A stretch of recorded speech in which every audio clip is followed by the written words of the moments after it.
Sometimes the world doesn't see what we carry. Not the grocery bags, not the deadlines, not even the broken hearts, but the thoughts, the ones that never stop talking inside our head. Those are the heaviest burdens of all. Welcome to Her Stories. Today's story is about Clara, a woman who looked fine on the outside, but inside, she was fighting a storm made of her own thoughts. Clara sat on the edge of her bed, staring at the cup of cold coffee on the table.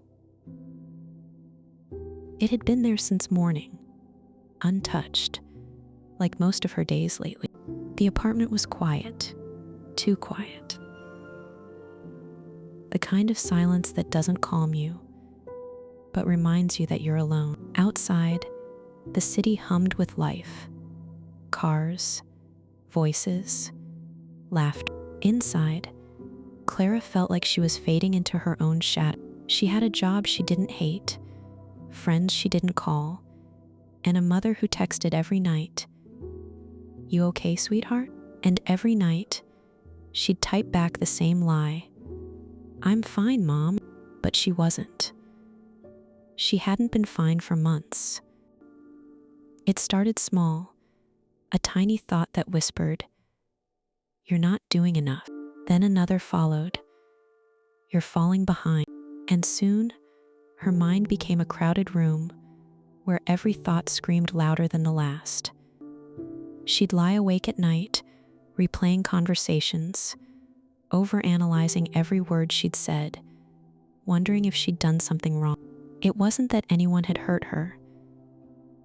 It was her own mind, relentless, unforgiving. At work, she smiled. She laughed at small jokes.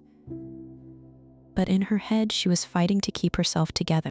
Every email she sent, every meeting she attended, felt like moving through thick fog. One evening, she went to her favorite cafe, the one with warm lights and a corner table that felt like hers. She opened her journal, thinking maybe writing would help. But all she wrote was a single line, "I'm tired of living inside my head." A tear fell on the page, smudging the ink. The barista noticed, a kind woman who always remembered her name. She walked over quietly and said, "Rough day?" Clara smiled faintly. "Just heavy thoughts." The woman nodded like she understood. She said, "You know, I once read that the mind can be a cruel storyteller. It tells us lies, and we keep believing them." Clara looked up, surprised. That sentence stayed with her all evening. A cruel storyteller. That night, she sat on her balcony, city lights flickering below. For the first time, instead of drowning in thoughts, she tried listening to them, one by one. The voice that said, "You're not enough?" She questioned it. "Who told you that?" she asked herself softly. Silent. The voice that said, "You've wasted your life," she whispered back. "No, I'm still here.